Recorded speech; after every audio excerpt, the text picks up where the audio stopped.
बहुत प्राचीन समय की बात है। असुरों यानी राक्षसों का अत्याचार पूरे संसार में बढ़ गया था। महिषासुर, चंडमुंड, रक्तबीज जैसे भयंकर राक्षस देवताओं और मनुष्यों पर राज करने लगे थे। देवता डर गए और वे सब भगवान विष्णु, भगवान शिव और देवी पार्वती के पास गए। देवी पार्वती ने जब ये सब सुना तो उनके भीतर की शक्ति जाग उठी।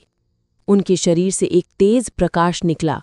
वो प्रकाश धीरे धीरे एक भयानक रूप में बदल गया। वो थी माँ काली। माँ काली का स्वरूप। माँ काली का शरीर काला था, जैसे घना अंधेरा।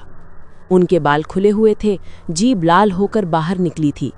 गले में नरमुंडों की माला थी और हाथ में खड्ग यानी तलवार और खप्पर।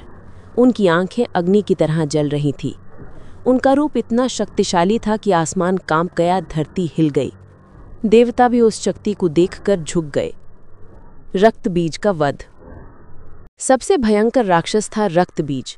जब भी उसकी एक बूंद खून गिरती, वहां एक नया राक्षस जन्म ले लेता। कोई भी देवता उसे मार नहीं पा रहा था।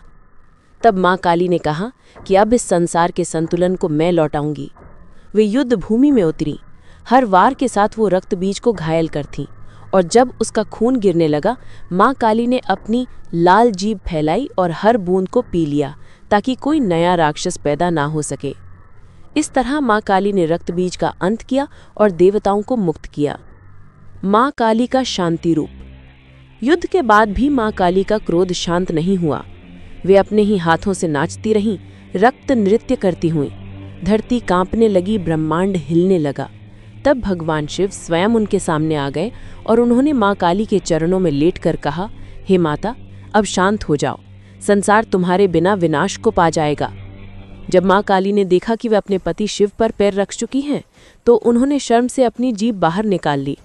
तभी उनका क्रोध शांत हुआ और वो क्षण था जब माँ काली का करुणामयी रूप प्रकट हुआ।